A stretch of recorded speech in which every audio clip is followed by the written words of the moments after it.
On nous répète à longueur de journée que pour sauver la planète, il faut couvrir nos paysages de panneaux solaires et planter des milliers d'éoliennes. On nous parle d'énergie entre guillemets propre, verte et gratuite.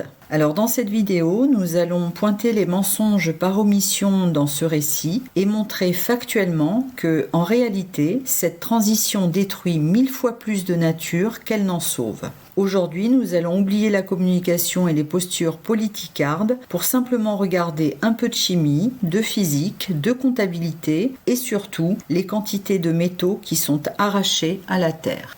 L'objet sur votre écran est une pastille d'uranium d'à peine la taille d'un dé à coudre. Tout commence par une règle d'or de la physique, la densité énergétique. Un seul gramme d'uranium est 2 millions de fois plus dense que le charbon. Il libère autant d'énergie que la combustion d'une tonne de charbon, de 3 barils de pétrole ou encore de 1500 mètres cubes de gaz. Pourquoi est-ce vital pour la planète et donc pour nous ? Parce que pour capter une énergie très faible et diffuse comme le vent ou le soleil, il faut construire un nombre démesuré de structures qui nécessitent une quantité colossale de béton, d'acier, de cuivre et de silicium notamment. C'est une loi physique élémentaire. Moins une source d'énergie est dense, plus il faut raser de forêts et creuser de mines à ciel ouvert pour la fabriquer.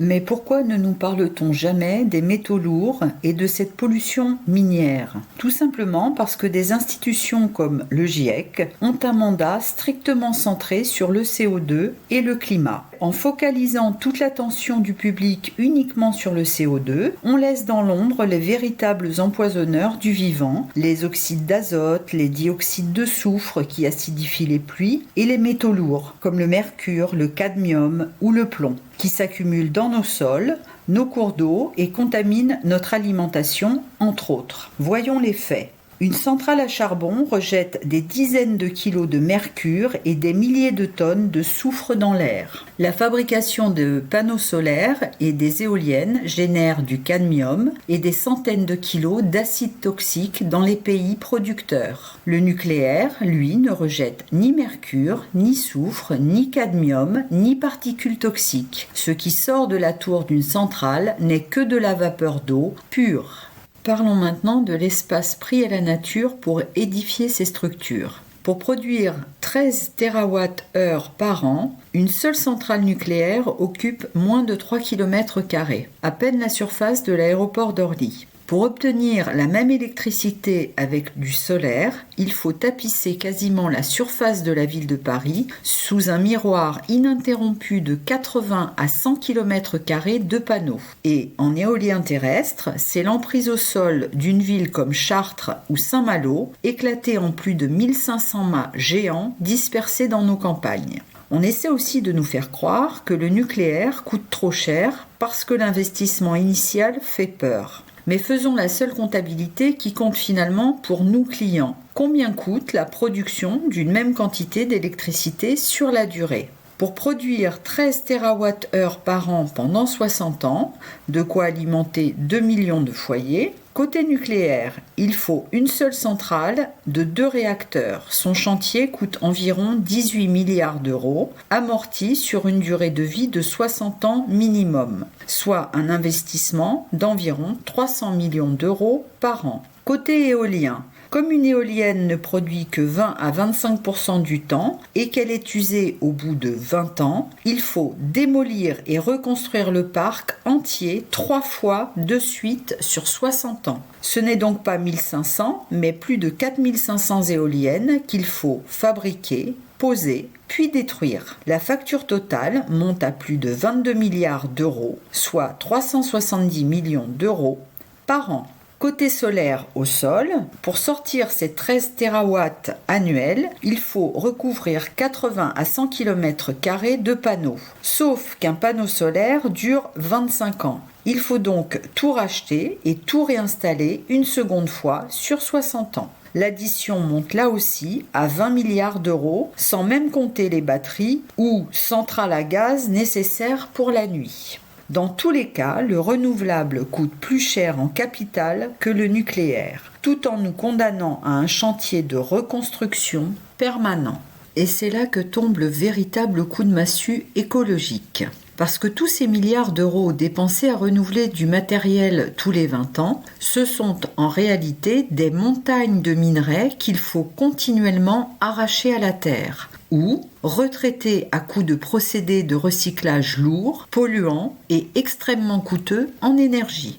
La documentation officielle de l'Agence internationale de l'énergie montre clairement que pour produire une même quantité d'électricité sur 60 ans, le nucléaire n'a besoin que de 1200 tonnes de matériaux bruts par térawattheure. L'éolien et le solaire, à cause de leur faible densité et du besoin de tout reconstruire 2 ou 3 fois sur cette période, mobilisent entre 6000 et 11 000 tonnes de matériaux par térawattheure. Et si l'on prend en compte la totalité des infrastructures de soutien, des renforcements de réseau et du stockage nécessaires pour compenser leur intermittence, cela représente au final 15 à 25 fois plus d'acier, de béton, de cuivre, d'aluminium et de terres rares à extraire, à transporter et à traiter. Même en recyclant une partie des métaux, la prétendue transition verte se transforme en un modèle d'hyper-extractivisme et de recyclage industriel permanent. Et quand il n'y a ni vent ni soleil, comme l'électricité ne se stocke pas à l'échelle d'un pays, il faut allumer en urgence des centrales au gaz ou au charbon. C'est l'impasse de l'Allemagne qui a dépensé 500 milliards d'euros dans les renouvelables pour se retrouver obligée de brûler du charbon, de lignite, dès que le temps est couvert. C'est là qu'intervient la nouvelle, entre guillemets, grande promesse d'État, l'hydrogène vert de masse. Une vidéo complète à ce sujet avec les discours officiels de la Commission européenne est disponible sur cette chaîne et je vous invite à la revoir. Écoutez le discours officiel de Bruxelles. Pour la Commission européenne, l'hydrogène vert n'est plus un simple moyen d'engranger de l'électricité, c'est devenu le nouveau pétrole vert. On nous annonce des milliards d'euros de subventions des deniers publics pour créer un marché mondial où l'on va liquéfier de l'hydrogène et le charger sur des méga-cargos à travers les océans. Pour distribuer cette énergie, l'Europe prévoit le projet European Hydrogen Backbone, c'est-à-dire 28 000 km de pipeline d'ici 2030 et jusqu'à 53 000 km d'ici 2040. Outre l'impact environnemental colossal et destructeur de ces chantiers, la construction de ces canalisations à ultra haute pression va nécessiter des millions de tonnes d'acier spécial et de métaux rares. Et tout cela pour faire circuler la molécule la plus volatile de l'univers, connue pour s'infiltrer partout et fragiliser les aciers. Sauf que la physique ne touche pas de subventions européennes, le bilan énergétique reste sans appel. Le gaspillage au rendement. Pour fabriquer cet hydrogène à partir d'eau, le comprimer à 700 bars ou le liquéfier à moins 253 degrés Celsius, le transporter, puis le réutiliser, on perd plus de 70% de l'énergie de départ. On brûle 100 unités d'électricité pour n'en récupérer que 25 à 30 à l'arrivée. Le mirage face au nucléaire. Pourquoi investir des centaines de milliards d'argent public dans un réseau géant qui détruit les 2/3 de l'énergie produite, alors que nous avons avec le nucléaire une électricité décarbonée, disponible 24 heures sur 24, pilotable et directement utilisable sans gaspillage. Plutôt que d'utiliser directement notre électricité décarbonée, la politique européenne préfère subventionner une chaîne logistique mondiale absurde simplement pour maintenir le dogme du renouvelable à tout prix.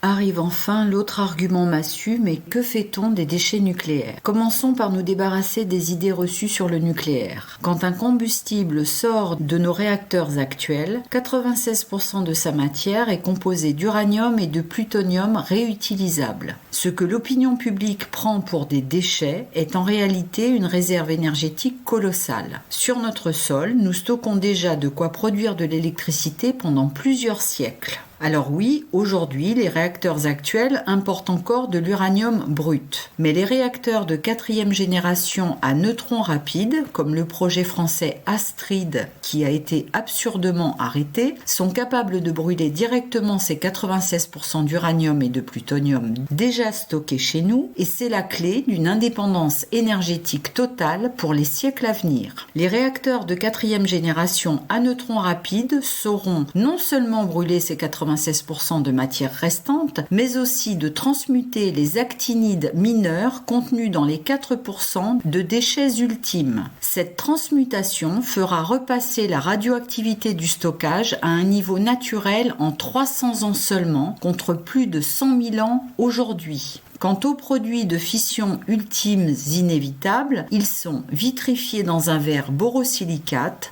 scellés dans des conteneurs en acier ultra épais, puis protégés à 500 mètres de profondeur dans une couche d'argile imperméable depuis 160 millions d'années. De plus, pendant au moins 100 ans, le stockage reste entièrement réversible par la loi. Bilan financier pour le nucléaire, ces investissements colossaux sont déjà intégrés dans le prix du kilowattheure et représente 0,1 à 0,2 centimes d'euros par kilowatt produit. Regardons maintenant l'autre côté du miroir, la fin de vie du solaire et de l'éolien. Le solaire et l'éolien produisent des déchets très peu toxiques, mais leur volume est gigantesque. Et l'impact environnemental réside dans la chaîne logistique, le transport et l'extraction minière nécessaire pour les remplacer tous les 20 à 25 ans. D'ici 2030-2040, le gisement de panneaux et de pales usagés se comptera en millions de tonnes au niveau mondial. Le recyclage nécessitera le démontage, le transport par camion des mâts, du béton des fondations et des pales, avant des procédés thermiques ou chimiques lourds pour séparer le silicium du verre ou recycler la fibre de verre. Le recyclage d'un panneau photovoltaïque représente entre 10 et 15 euros par kilowatt crête installé. Mais pour l'éolien, le démantèlement complet et la remise en état d'un seul site coûtent entre 300 000 et 500 000 euros par machine. Et qui paye ? En théorie, la loi impose une garantie bancaire bloquée dès le départ d'environ 100 000 euros par éolienne. Mais que se passera-t-il dans 20 ans si le coût réel explose ? Les parcs sont détenus par des sociétés de projets dédiées, des structures juridiques au capital minime. En cas de faillite ou de dissolution de la société, la garantie légale ne suffira pas et c'est le propriétaire du terrain, la commune ou le contribuable qui risque de se retrouver avec la note ou avec des milliers de tonnes de socles de béton laissés sous les terres agricoles. Et même lorsque tout se passe bien, cette facture de démantèlement est déjà intégrée par l'exploitant dans le prix de revente de son électricité. En clair, c'est le consommateur final qui, à travers sa facture mensuelle, pendant 25 ans, fournit le capital qui sert à financer ce nettoyage.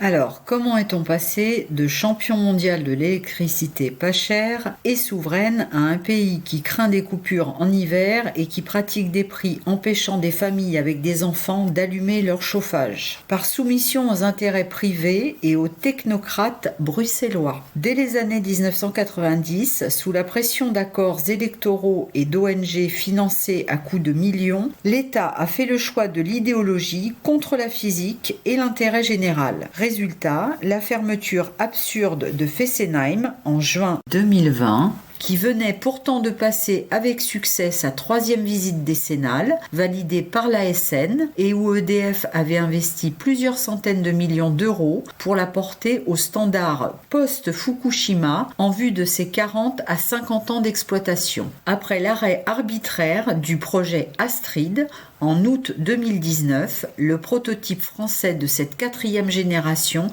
qui devait brûler nos déchets. Et qu'a fait la France ? Par pure soumission aux dogmes antinucléaires de Bruxelles et au délire énergétique de la Commission européenne, ils ont sabordé le projet Astrid et provoqué plus de 10 ans de retard à l'industrie française. Pendant que von der Leyen et la bureaucratie européenne nous imposaient la casse de notre modèle, la Russie et la Chine commençaient la construction de leurs réacteurs de 4e génération et prenaient une longueur d'avance stratégique irrattrapable. Résultat, nous avions l'or noir de l'atome sous nos pieds, mais nos dirigeants ont préféré brader notre souveraineté pour plaire aux technocrates. Et au lieu de corriger ce tir désastreux en relançant en urgence notre industrie nucléaire, quelle est la réponse de notre gouvernement aujourd'hui? Doubler la mise dans l'intermittence. Regardez les objectifs officiels de la dernière programmation pluriannuelle de l'énergie. Elle fixe un cap délirant d'ici 2035. Le parc photovoltaïque doit être multiplié par 4 pour atteindre jusqu'à 80 gigawatts, soit une explosion de plus de 300%. L'éolienne terrestre doit grimper jusqu'à 40 gigawatts et l'éolien en mer subir une hausse vertigineuse de 900%. Au total, ce sont plus de 130 gigawatts de capacité intermittente qu'on s'apprête à subventionner à coût de milliards. Le temps d'achever de bétonner la mer et les campagnes avec l'argent du contribuable. C'est la signature même du dogmatisme. Quand une stratégie industrielle et écologique échoue, la bureaucratie ne la corrige pas, elle accélère. Ce n'est pas le savoir-faire français ni la physique qui ont échoué. C'est une succession de décisions politiques qui a sacrifié un demi-siècle d'indépendance sur l'autel du court-termisme. La vraie écologie ne consiste pas à ensevelir nos campagnes et nos mers sous des montagnes de béton,